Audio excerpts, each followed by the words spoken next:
The Sharks, on the tough end of a 2-1 defeat, will break down this tough one, working second back-to-backs, and a lot more than that. We'll get you ready for Tampa and more right now on Teal Town After Dark.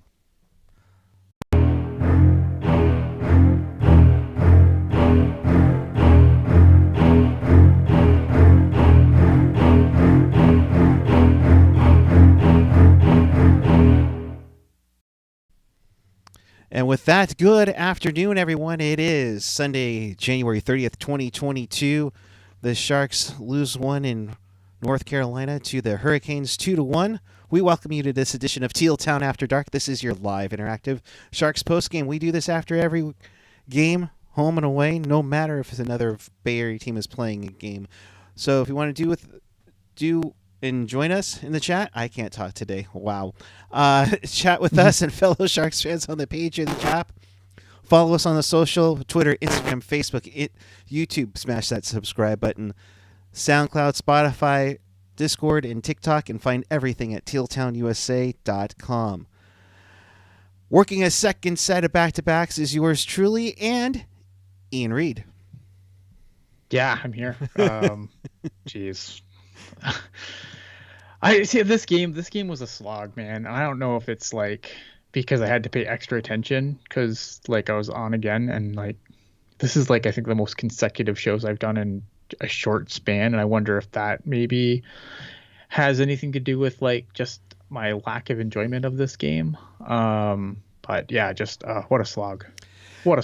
Yeah, it was a tough one. It definitely showed both teams were working back-to-back nights. Yeah. I mean, it definitely sluggish, especially in the middle frame of this one. I mean, it just really started rough. Then you got, the we're getting a little chippy here out of nowhere, and I think that was the frustration of it all. So, go ahead. No, I agree. I thought I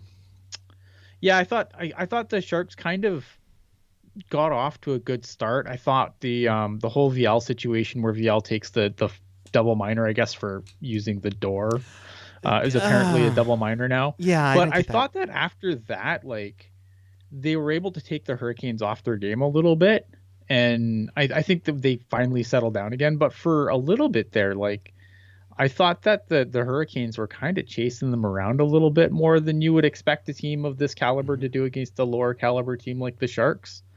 But yeah, I mean, the Sharks unfortunately couldn't capitalize, and credit to the D. Like, I thought the defense for the Sharks was really good tonight. I thought Reimer was good too, obviously, but I don't think the defense is going to get enough, for this game. The offense, though, man, what a slog.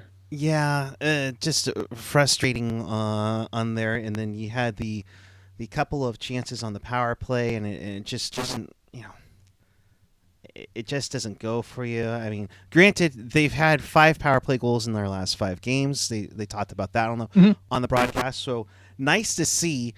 You just want maybe just a little more consistency to really put some shakiness. Granted, Carolina's the best PK in the league, so yeah, Carolina's a really good team, and you saw it a lot tonight. Like, and a lot of, like, again, I give the Sharks defense a lot of credit, and James Reimer, of course, all the credit in the world. But yeah. Like the Hurricanes were so good at taking the puck in the neutral zone and racing back into the Shark zone. Like, so many plays just died in the neutral zone, and the Carolina Hurricanes just brought it back in. Now, they didn't have a lot to show for it on the scoreboard tonight, but possession wise, I thought, the Hurricanes did a really good job of hemming the Sharks into their own zone for large stretches of the game, and really frustrating the Sharks forwards. And more so just having the turnover issues again. I mean, it eventually led to that first goal with Trocheck, and I'm going to throw the screenshot I posted on Twitter earlier, but it's like, oh my gosh, it's frustrating to see. But I mean, really, realistically, there's only two guys that were in the way of this with Trocheck, boxed in with four Sharks, and granted Vlasic's basically the screw for the opening goal for Carolina. Yeah, I mean, here the problem I have with this play is, and you on the screen, yes? Mm-hmm. Okay. The problem I have with this play here is, and I posted this on Twitter too, so the Twitter fans will have to forgive me for repeating myself here. But we mentioned this last night, right? Like, look at how many white sweaters and how many black sweaters are there. Now, Marc-Edouard Vlasic is the guy. Now, okay, granted, yeah, Merkley probably, doesn't need to turn over the puck there, but he did. But at least Merkley gets back into the play. Marc-Edouard Vlasic is backing up. When you have numbers, you have 3 white sweaters and 1 black sweater. Vlasic needs to skate towards him and hope that, worst case scenario, absolute worst case scenario, he gets around Vlasic. But those guys he's going to have to, Merkley's going to engage. Like, the frustrating thing with this team is, and this is a veteran play. This isn't like last night where I thought Magna Milosh got backed up into the zone a lot. Mm-hmm. Like, this is Marc-Edouard Vlasic. Marc-Edouard Vlasic of 6 bajillion NHL games. Like, I don't understand why he doesn't go and try to either take the man or take the puck. Especially when you have numbers. Like, this is what... Well, that's exactly what I mean. I mean, you look at this play. This looks exactly like the start of overtime. Obviously, there's more players on the ice, but isn't this exactly what happened in overtime last night? Like, Brent Burns would be the one lone Carolina skater, and what happened? They didn't let him go anywhere. He had nowhere to go, turns over the puck goes the other way. But no, instead of this, Marc-Edouard Vlasic backs up, screens James Reimer, and then goal. Yeah. And the tough part, like, it's just go ahead. Frustrating. Yeah, no, it really is. I mean, I get why Merkley is in there trying to cut off the move to the left side. And of course, Merkley's pass, went off of Cogliano. But he's doing exactly what he should do there. Mm-hmm. He's taking the man because they have numbers. So even if you don't get your man, someone else is probably going to get him. Like, I don't know. It's a frustrating goal. Yeah, that's the frustrating part of it all, and then it gets them going.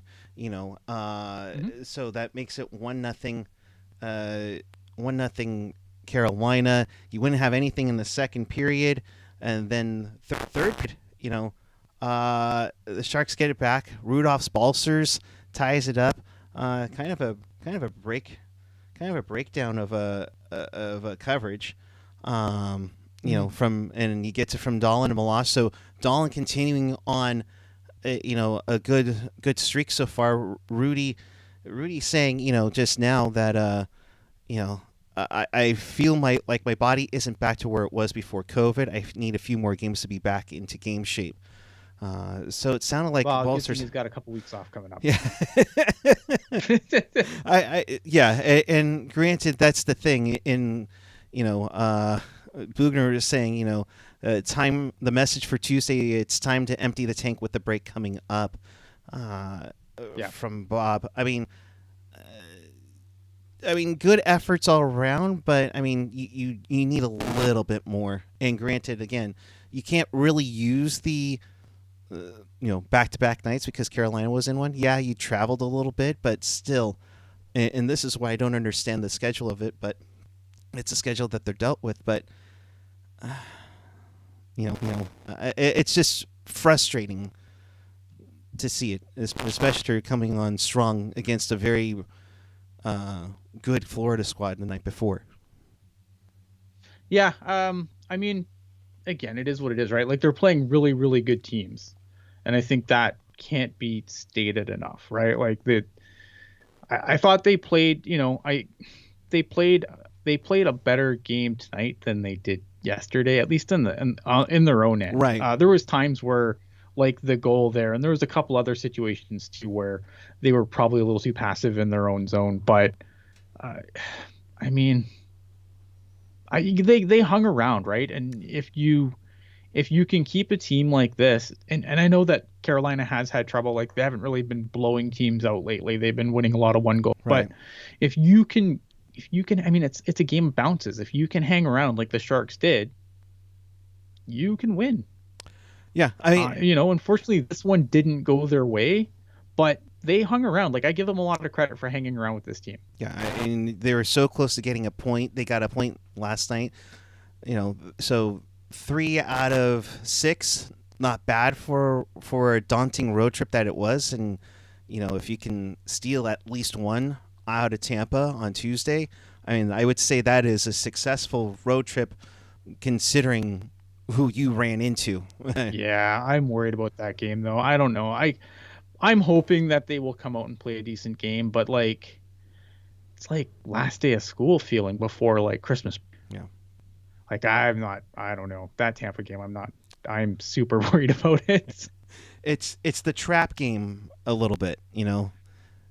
Yeah, you have a big, like, your mind's probably already on what are you going to do for the 2 weeks until you play again. Like, I just wonder, I wonder what this team's going to look like, because I wonder if this, like, I worry about this team sometimes because of things like that. And I think some guys just aren't going right now either. Like, I know there was like a Discord and in the YouTube chat here last night, a lot of people were talking about Couture, and I was like, yeah, I haven't noticed Couture in a little bit. And I watched him tonight, just, really kind of honed in on Couture tonight. And yeah, man, like, he needs to get going. Yeah. I don't know what's going on with Couture, but like, I didn't think he had a particularly good game outside of the face-off circle.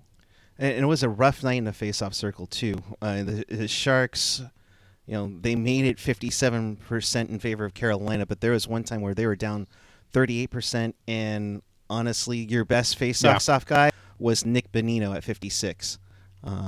Yeah. I mean, Gregor 0, Hurdle 40. He had a rough go. Couture 43%. I mentioned it on the Discord. Logan Couture now with, I think, 2 points, and I think those are 2 assists in his last 8 games. Yeah. I haven't. I'm like, it's been hard because there's been so much, movement up in, like, and just like the lack of guys to play with, right? When you had guys like Barabanov and Balcers out, like, you had some really slim pickings for like lines in the top 6. But I mean, tonight he was with, he was with good players. So you want to see him get better, I think, a little bit. He needs to pick up his game a little bit and get going here. You hope that there's going to be that breakout that we've seen from Logan, not just like we've seen in the playoffs, but Logan getting it on all around. Marty T mentioning in regards to Burns, 28-22 for Burns. Better, but still wildly unsustainable after yesterday. I mean, that's over 62 plus minutes of hockey. I saw that tweet from Corey Masasek. 62 minutes and 25 and a half hours, which is pretty wild. Jacob Magna played 47 minutes over the last 2 games. I mean, big minutes from guys like you wouldn't expect. And I thought, and again, like, I give the defense a lot of credit tonight. I really want this. I would love this blue line to be healthy again. I think we all would. Absolutely. But I think given I wasn't upset with the D given the situation that they're in right now, right? Like, there's some big holes there. I mean, you're what you would probably call your 3 of your 6 regulars are out, and was on full display tonight. Right. I mean, with Magna and Milosh, and then you're missing Carlson and Ferraro, and you have Merkley back in. Thank God Merkley came in, because if not, that was definitely setting up an Ian Ram for sure. Well, I mean, yeah. But I mean, like last night though, like, and I understand you want to probably get some fresh legs in or whatever, but now look, I'm not a super Jasper Weatherby guy. Okay. Like, I think he's been good. He's had some rough goes as well. But as opposed to Pettersson, I don't know how Pettersson continuously draws into this team. Like, I don't think he brings anything.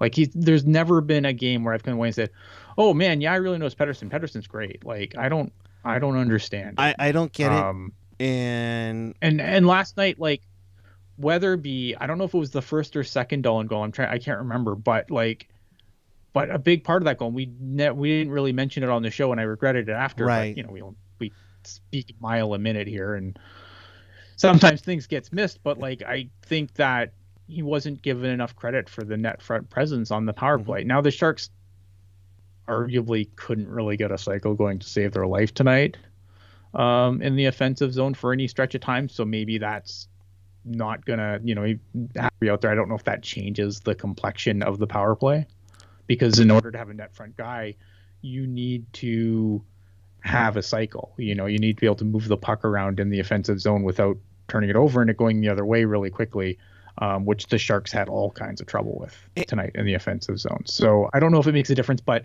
I just, again, like NHL coaches are always going to make weird lineup decisions that we don't understand, but I don't know, man. Dollar store Peter DeBoer. Yeah.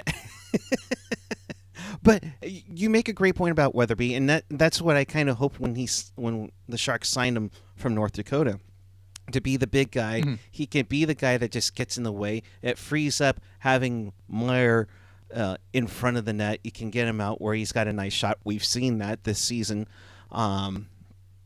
Yeah, like Weatherby's not going to be a guy who's going to come in and score all the goals, right? But if you can get in front, if you can move your butt and get in front of the goalie and and possibly, I mean, I'm again, like no one's going to confuse Jasper Weatherby with Joe Pavelski. And I can't believe I just did that. I broke the show's rules. But, how dare you? That's for 7 o'clock, dang it. I know. I apologize. But hear me out here, right? Like he's not going to be a guy that's going to stand in front and just tip all the pucks into the net, right? But it's, but he gets out there and he's hard to move out there. Like I think the one thing that Weatherby's done really well is he is really hard on the puck and he's hard to move off pucks and he's hard to move out of in front of the net. Again, does it make a difference in this game when it's all said and done? No, because the Sharks never really were able to set up a cycle. But yeah, I don't know. It's one of those things where I don't understand. I don't understand it either. I mean, you play a guy that was on the power play, and being that guy, along with being one of your fourth liners who logged in decent minutes, for a guy who basically just had 3 hits, 2 takeaways, lost 1 out of 3 in faceoffs, and played 9-15. I know VL has a role out there, and granted, it was 4 minutes. Everything. Logan Teal, why is AJ wearing a Canada hat? Oh, jeez. God damn it. Oh, see that one time. Oh, let's get to some of the comments in the locker room. We'll start with this one on here with Cogliano. Credit us as we play some of the best in the league. We could have won the game against Florida. We were chasing the league and undermanned. I don't know what we could do differently.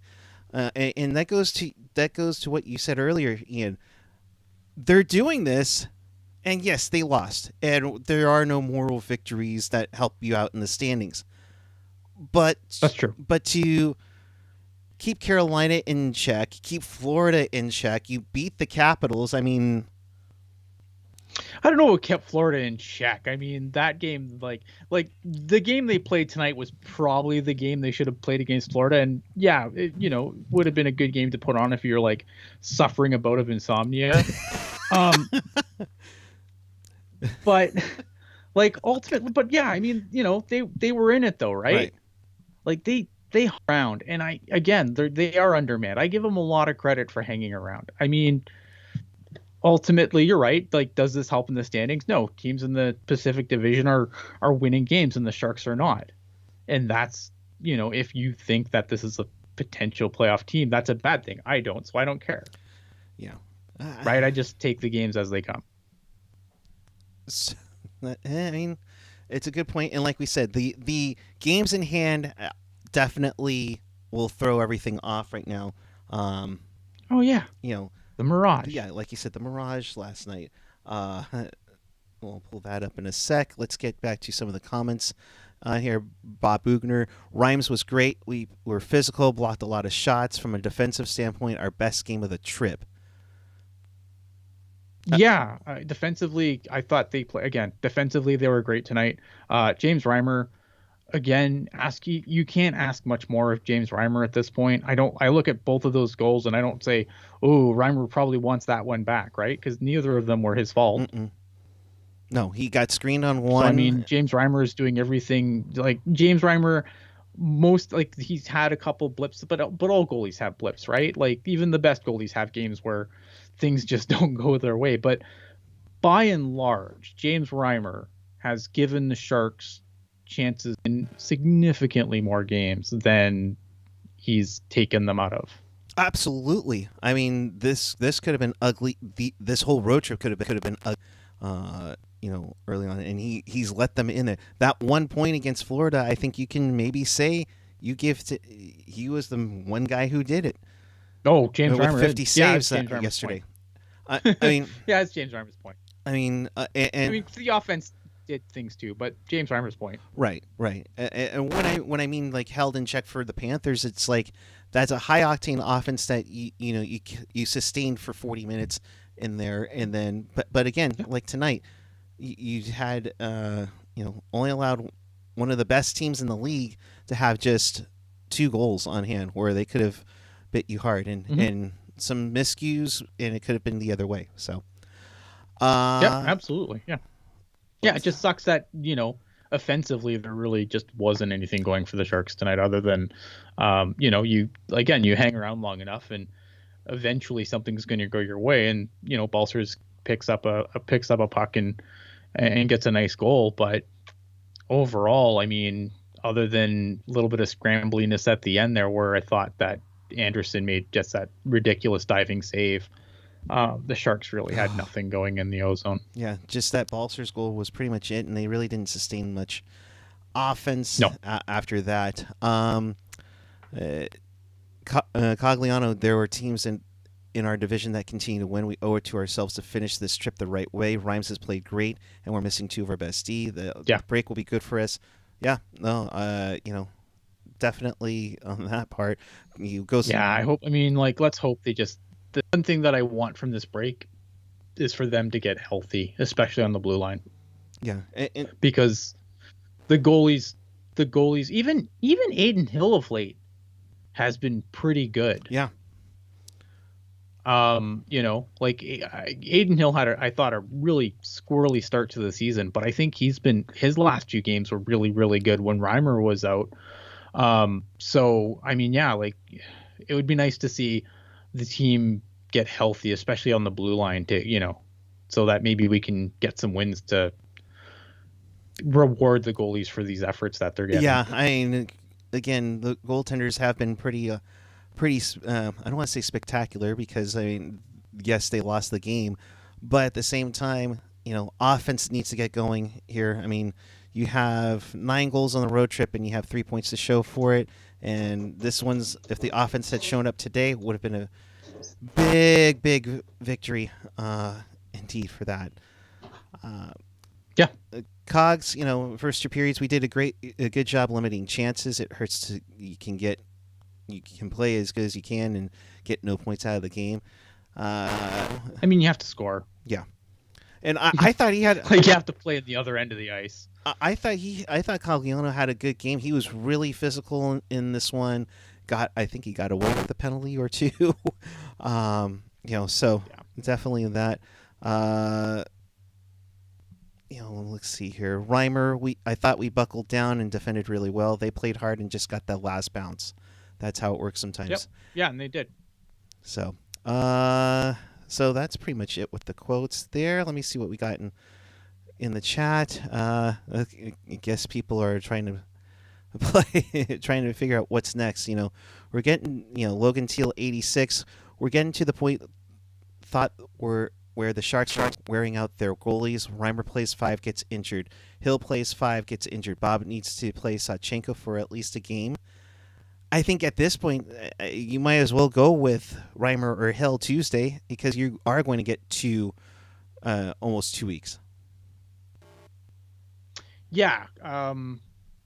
Yeah, I mean, obviously, I think if Reimer can go, like if I think they probably asked Reimer this morning, like, hey, can you go? And he's like, yep. So, he went in. Like I would have faulted Bugner for playing Sawchenko today, and I've been generally whenever it comes up in the chat, I'm like, for fuck's sakes, like Sawchenko doesn't need to play. Like he's, I don't have a beef with Sawchenko as a dude. Like I think he's a perfectly fine AHL goalie, but he's an AHL goalie. He got an NHL contract because they needed someone to sit on the taxi squad, and he filled that role, and he did it admirably. But I mean, but I'm not clamoring. Like I don't think there is NHL upside with Sawchenko, and that's not a knock on him. Like some guys just aren't NHL players. Like most of us aren't, right? I'm not. I've scored 2 goals in a Sharks uniform at the tank, but I don't hear them knocking at my door. Right. So it's not not like I don't have anything against Sawchenko. I just don't think he's an NHL goalie. But today is a situation where I probably, if Reimer was like, I'm pretty sore from yesterday, I'd be like, okay, cool, Sawchenko, you're in, like, and just cross your fingers and hope for the best, right? I don't know. I mean, a game off, I think you do the same thing. I think if you go Monday and Reimer says he's good to go and he wants to play Tampa, then you let him play because, like, again, he has 2 weeks off. Yeah. No. So you play, empty the tank, like they say, like hopefully they come out and they actually play. I have concerns, but hopefully they do come out and they play hard against Tampa, and then they're off for 2 weeks, and then we'll see what they do after 2 weeks off against an Edmonton team that has beaten the crap out of the Pacific Division so far this year. I think they're like 10-2 right now against the Pacific Division. That's crazy. How about they show you how good they are? So that's it for this one. For the game recap, the Sharks lose 2-1.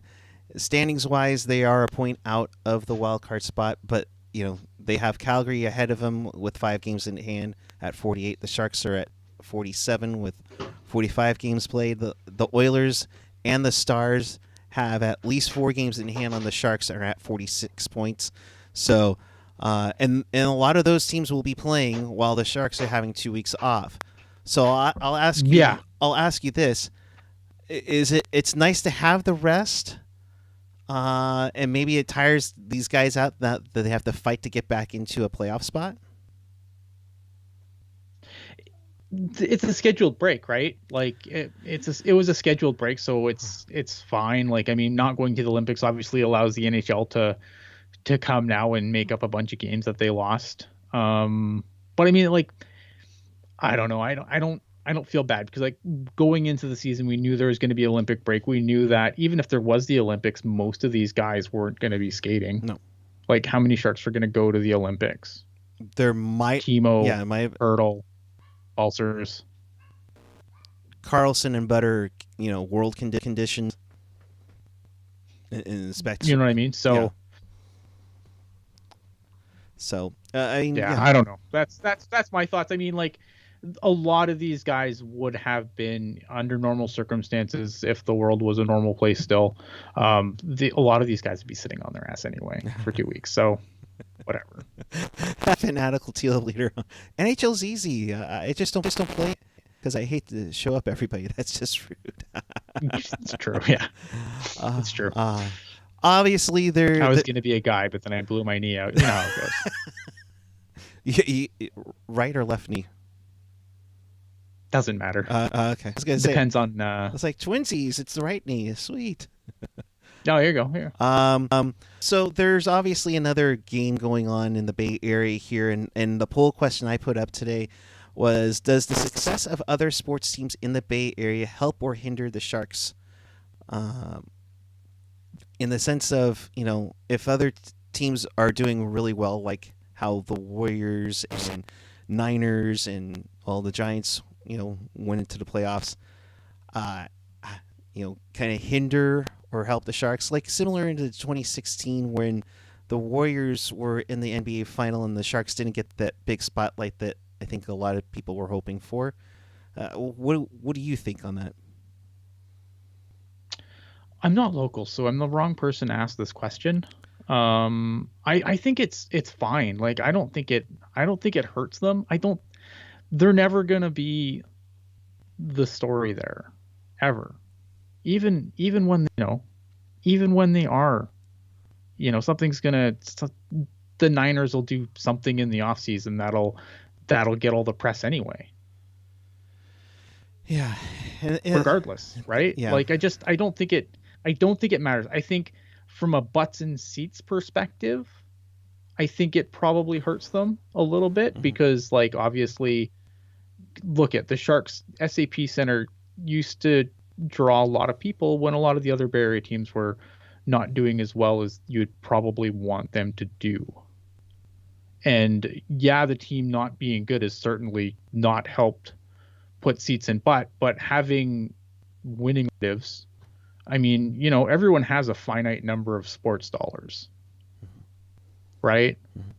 So if I'm a multi like me, I wouldn't care. Like I'm a hockey fan first and foremost. Like I don't really watch other sports. So for me, I'd just go to Sharks games because I'm a hockey fan. But if you're a fan of multiple sports and you have, a set budget for entertainment and you're going to spend it on a sports team, do you want to watch Bob Bugner play a bunch of scrubs? Or do you want to go watch the Warriors? Or do you want to watch the Giants? Or do you want to go watch the Niners? Like decisions. Yeah. And I would say in perspective, I mean, you're in the Sioux, so you're near Detroit, but you're in the province of Ontario where, hockey's king here, man. Exactly. Or for that matter, let me ask you this then. Junior hockey, I mean, obviously in the Sioux, it's fine, but around Mississauga or Niagara in the Toronto area, how does it do? Especially since there's the Marlies in the AHL right in the GTA, excuse me. Toronto's a Leafs town. It's not a hockey town. It's a Leafs town. I still think look at junior hockey. I think junior hockey still does well enough because you can bring your family and not completely have to mortgage your house to do it. Right. Right. You can bring the whole family to a junior hockey game. But I mean, but nothing matters. Like the Leafs are the only thing that matter there. Okay. Just I'd ask in that sense, market wise too, for that matter. So, all right. So big times going on here. So 7 p.m.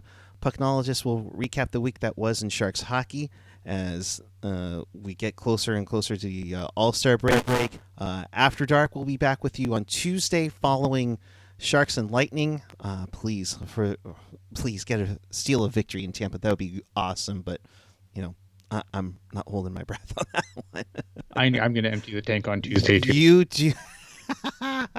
Be prepared, people.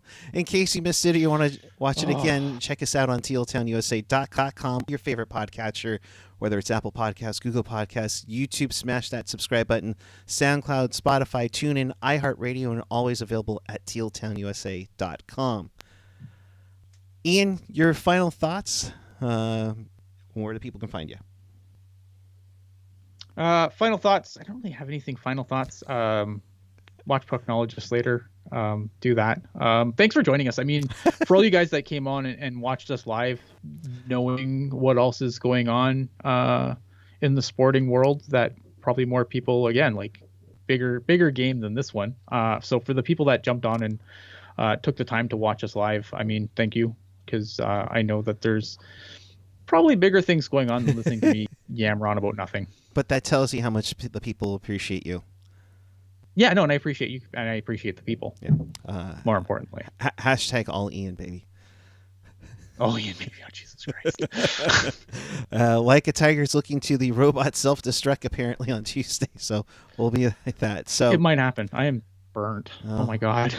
Well, I appreciate you, man. I know you've put up with me this whole road trip, so you get stuck with Landy on Tuesday, so I appreciate you very much. And to our viewers, like Ian said, thank you so much. Yes, there's a lot of other things going on, so thank you for joining us. Pucknologist at 7 p.m., so a little over an hour and a half right now, so I don't know what you could do with yourself, but just take a rest a little bit. And until then, keep it real, keep it teal, keep it real, teal. Have a great night, everyone. Pucknologist on at 7. We'll see you on Tuesday after the Sharks and Lightning. Oh, crap, I do that up.